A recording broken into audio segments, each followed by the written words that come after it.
Trump administration has agreed to reinstall the pride flag at New York's Stonewall National Monument, settling a lawsuit brought by LGBT and historic preservation groups.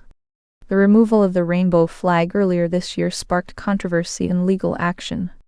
Under the settlement agreement reached in April 2026, the pride flag will be returned to its permanent place at the monument within 7 days. 3 flags are now set to fly there: the American flag, the pride flag, and the Park Service flag. The dispute began when federal regulations led to the initial removal of the pride flag from the Stonewall National Monument earlier this year. The site is significant as it marks the birthplace of the modern LGBTQ+ rights movement. Restoring the pride flag represents a legal victory for those advocating its presence, seen as an emblem of hope and struggle for LGBTQ+ rights. However, the agreement is still subject to judicial approval before it becomes final. U.S. wholesale prices climbed by 4% in March, primarily due to the ongoing conflict with Iran and a spike in energy costs.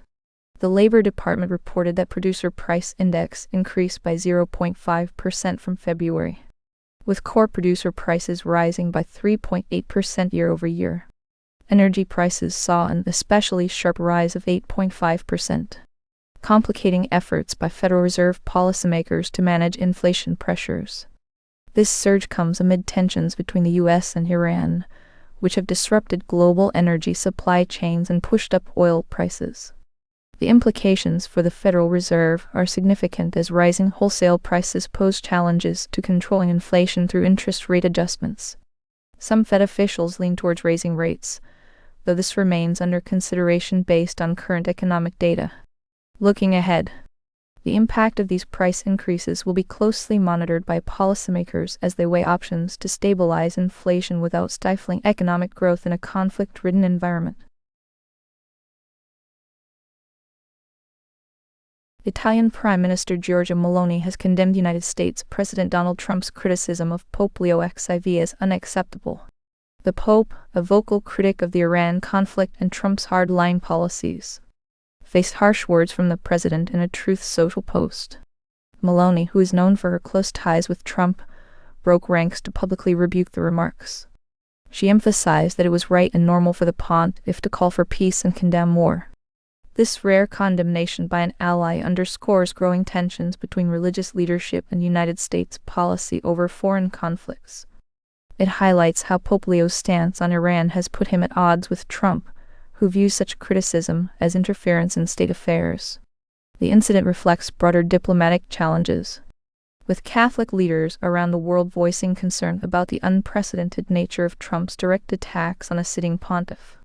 The condemnation from Meloni signals significant fallout for United States-Iran tensions and could influence international forums addressing the conflict. United States President Donald Trump removed a controversial post on his Truth Social account that depicted him in an image similar to Jesus healing the sick. The post, uploaded on April 13 and later deleted following backlash, included religious imagery alongside patriotic symbols like the Statue of Liberty and the American flag. Critics from both political sides expressed disapproval of the AI-generated image, with some even questioning its appropriateness within the context of religious reverence. Religious figures and conservative activists were among those who condemned the post as crossing a line of respect for faith-based sensibilities. Trump defended his actions by stating that he intended to depict himself in a medical capacity rather than as Jesus Christ. He told reporters, "It's supposed to be me as a doctor making people better." The president also cited confusion over the image's interpretation as one reason for its removal. This incident is part of an ongoing pattern of controversy surrounding Trump's use of provocative content on social media platforms. Previous posts have similarly faced public criticism and eventual deletion due to their nature.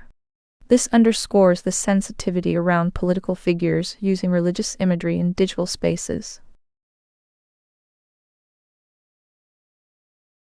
An 86-year-old woman from France, Marie-Thérèse, is being held in an immigration enforcement center in Louisiana after moving to the United States to be with her long-lost love. The couple, who reconnected in 2010 and married last year when both were widowed, faced unexpected challenges as Marie-Thérèse's green card application was pending at the time of Billy's sudden death. Marie-Thérèse entered the United States legally, but overstayed her 90-day visa while waiting for her green card. ICE detained her shortly after Billy died in January 2026, leaving her immigration status uncertain and leading to a dispute with Billy's son over his inheritance. Despite health concerns and legal assistance, Marie-Thérèse was arrested by ICE before her scheduled hearing. This raises questions about the role of immigration enforcement under current policies. The French Foreign Ministry is involved and has visited her in detention. Her case highlights the complexities elderly individuals face when navigating United States immigration laws. Efforts are ongoing to secure her release or repatriation to France due to health concerns.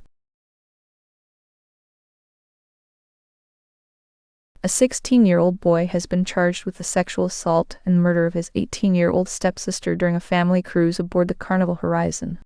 The incident, which occurred in November 2025, led to multiple family members being left devastated. Anna Kepner was an 18-year-old cheerleader expected to graduate from high school this May with plans to join the military. Her body was discovered under a bed, wrapped in a blanket and covered by life vests on the cruise ship. Initially charged as a juvenile, the stepbrother has now been indicted as an adult facing first-degree murder and aggravated sexual abuse charges. If convicted, he could face life in prison. The Kepner family described their blended household as close-knit, with no such thing as steps. The tragic nature of this case highlights potential dangers during family vacations and raises questions about the juvenile justice system's handling of severe crimes. As legal proceedings continue, the impact on Anna's family remains deeply felt. The U.S. housing market is facing its biggest challenge in 9 months, with home sales dropping by 3.6% in March to reach a 9-month low of 3.98 million existing homes sold. This downturn reflects the growing impact of escalating mortgage rates and economic uncertainty tied to the Iran conflict. Mortgage rates for a typical 30-year fixed loan have climbed to 6.37%, up from 5.98% before the war began in February. These higher interest rates are dampening buyer confidence, leading to weaker demand across the market. Andrew Vallejo, an estate agent based in Austin, Texas, notes that buyers feel paralyzed by the rapid changes and unpredictable events. While median home prices did rise slightly to $408,800, an increase of 1.4% from a year earlier, experts warn this is not a sustainable trend. Analysts predict further weakening demand as inflation concerns prompt the Federal Reserve to maintain high interest rates. Thomas Ryan, North America economist at Capital Economics, points out that these market challenges are secondary effects of the Iran conflict, influencing both mortgage rates and consumer confidence. As energy prices remain volatile due to the ongoing war, concerns grow about a potential wider economic slowdown which could exacerbate housing market struggles. With limited supply pushing home values up, many buyers and sellers find themselves in uncertain territory, hoping for calmer conditions that may never arrive amidst current global tensions. United States drivers are increasingly making their way to Native American tribal lands in search of cheaper gasoline. Many states, including California and Oklahoma, have tribally owned petrol stations that offer significantly lower prices compared to nearby competitors. This trend is driven by fuel tax exemptions granted to tribes as part of broader treaty rights and federal support. As a result, the economic advantage of buying gas on Native American land has become more apparent for motorists facing higher prices elsewhere. Tribally owned stations are often strategically located along major travel routes. This makes it convenient for drivers to take advantage of lower fuel costs during their journeys. This phenomenon highlights the significant impact that tribal tax exemptions have on consumer spending and travel patterns across multiple United States states, including California, New Mexico, Oklahoma, Washington. Meanwhile, this development offers clear benefits to consumers looking to save money at the pump. It also underscores the broader economic implications for both Native American tribes and surrounding communities. The next step will likely involve continued monitoring of how these trends evolve as fuel prices fluctuate in the coming months. The United States has imposed a naval blockade around key Iranian ports following the collapse of recent peace talks between the two nations. President Donald Trump warned that any Iranian fast attack ships attempting to approach the blockade will face immediate elimination, according to the BBC's security correspondent Frank Gardner. This action represents a significant escalation in the ongoing geopolitical tension between Iran and the United States. Failed negotiations aimed at easing tensions have led to heightened military presence in the Persian Gulf region. This naval blockade could impact global stability by potentially disrupting international trade routes through the Persian Gulf, including crucial oil supply chains. The move raises concerns about the risk of conflict and its broader implications for global security. With the situation currently tense, the immediate next steps will involve monitoring any further actions taken by both sides and their respective reactions to this new development.